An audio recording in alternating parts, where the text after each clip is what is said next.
வணக்கம். சற்று முன் கிடைக்கப்பெற்ற மிக மிக முக்கியமான செய்தி ஒன்று வெளியாகி உள்ளது. திராவிட முன்னேற்றக் கழகத்தின் மின்சாரத்துறை மற்றும் மதுவிலக்கு ஆயத்தீர்வு அமைச்சராக இருக்கக்கூடிய செந்தில் பாலாஜி அவர்கள் உடனடியாக பதவியே பறிக்க வேண்டும் என்று தமிழக அரசிற்கு உச்சநீதிமன்றம் உத்தரவை பிறப்பித்திருக்கிறது. வருமானத்திற்கு அதிகமாக பணத்தை வைத்திருந்ததும் சட்டத்திற்கு விரோதமாக பண பரிவர்த்தனை செய்த வழக்கிலும் கிட்டத்தட்ட 15 மாதங்கள் புழல் சிறையில் அடைக்கப்பட்டு பல்வேறு நிபந்தனைகளுடன் ஜாமீனில் வெளியே வந்த செந்தில் பாலாஜியின் வழக்கு அமலாக்கத்துறை அதிகாரிகளால் நடத்தப்பட்டுதான் இருக்கிறது.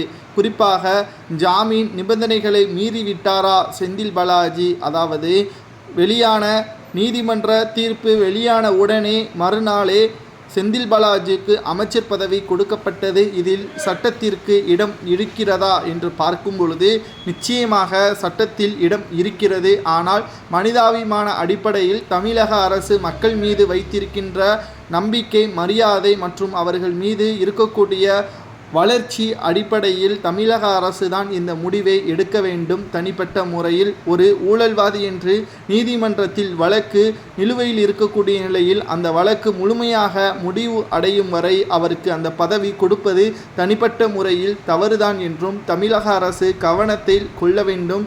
உங்களது சுயநலத்திற்காக அவருக்கு அமைச்சர் பதவியை கொடுத்தால் நிச்சயம் இதன் மூலமாக மக்களும் பாதிப்படைவார்கள். அந்த பதவியில் மீண்டும் அவர் சாட்சிகளை அளிக்க கூடும் என்று நீதிமன்றம் மனிதாபிமான அடிப்படையில் தமிழக அரசிற்கு உத்தரவுகளை பிறப்பித்திருக்கிறது. இவர்கள் அதிமுகவை பாஜகவையும் விமர்சனம் செய்வது சரியா என்ற கேள்வியை தான் தற்பொழுது தமிழக பாஜக தலைவர் அண்ணாமலை அவர்கள் முன்வைத்திருக்கிறார்.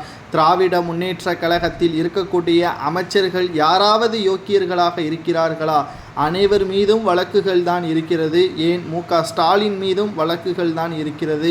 இந்த நிலையில்தான் தமிழக மக்கள் நன்றாக கவனித்து 2026 சட்டமன்ற தேர்தலில் தகுதியானவர்களுக்கும் உண்மையானவர்களுக்கும் மக்களின் வளர்ச்சிக்கு பாடுபடக்கூடியவர்களுக்கும் உங்களது ஓட்டுக்களை செலுத்த வேண்டும். கோபாலபுர கொள்ளையர்கள் கூட்டத்திற்கு இனி ஒருவர் கூட வெற்றியடையக்கூடாது என்று எதிர்க்கட்சியினர்கள் மக்களிடம் கூறி வருவது சரியா தவறா? நீதிமன்றம் செந்தில் பாலாஜியின் பதவியை பறிக்க வேண்டும் என்று மனிதாபிமான அடிப்படையில் கூறுவதை மு.க. ஸ்டாலின் அவர்கள் ஏற்றுக்கொண்டு அதை அமல்படுத்துவாரா? உங்களது கருத்துக்களை கூறுங்கள். ஒருவேளை கடைசியில் செந்தில் பாலாஜி தான் குற்றவாளி என்று நீதிமன்றம் தீர்ப்பளித்தால் இதுவரை ஒரு குற்றவாளியை அரியணையில் அமர்த்தியது சரியா தவறா என்பதை கூறுங்கள்.